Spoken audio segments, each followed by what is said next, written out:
to us about what you see for OFO's expansion in the U.S. this year. What's the road ahead? Yeah, the road ahead, what you'll see is a much larger expansion. It started to speed up in Q4.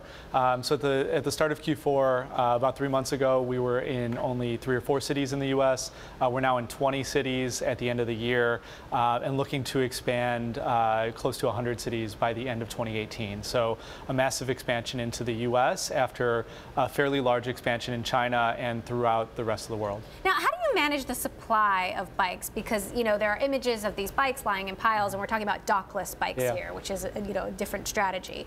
Yeah, it's from our perspective, it's an operational exercise, right? Yeah. And we're one of the best at that. We have over 10 million bikes globally. We do about 35 million trips a day around the world, and we've done 6 billion to date. And so for us, it's really an operational exercise, making sure we have the right teams on the ground to make sure that at the end of the day, there are so many positives to bike sharing: cutting down on congestion, cutting down on emissions, giving people a healthier lifestyle. There can be negatives in terms of an eyesore, right? Mm-hmm. And from an operational perspective, we need to make sure that you don't see that as a consumer, right? People are going to vandalize bikes. They're going to knock them down. Mm-hmm. That's a fact of life, right? We can't take that out of human nature, but we can make sure that people don't see that. And so our goal from an operational perspective is to make sure that society gets all the positives with as few of the negatives. I'm curious about some of the trends you see in bike sharing and how they compare to the trends you saw in early ride sharing. Yeah,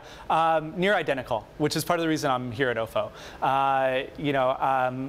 People ask, how do you get people in the United States to change to riding bikes?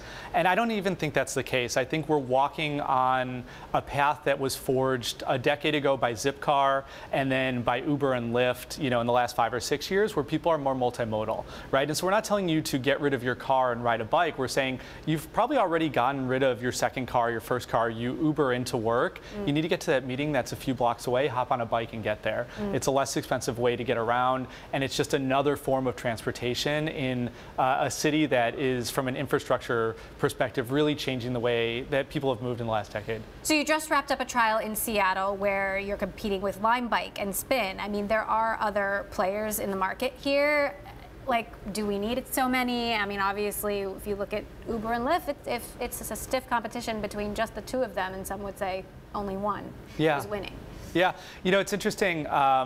There were similar conversations 5 years ago with ride sharing, where people said there was only X amount of taxis in New York. Like, why do we need so many ride sharing cars? And what you see is that the more cars you have or the more bikes you have, the pie expands, right? And so users are just starting to use bikes. And what you see is that with more adoption comes the need for more bikes. And we have yet to understand what the true total market size for bike sharing can be, but it's going to be a lot larger than where we are right now. We have about 20,000 bikes in the US. We think that's going to be a lot larger in 2018 and beyond.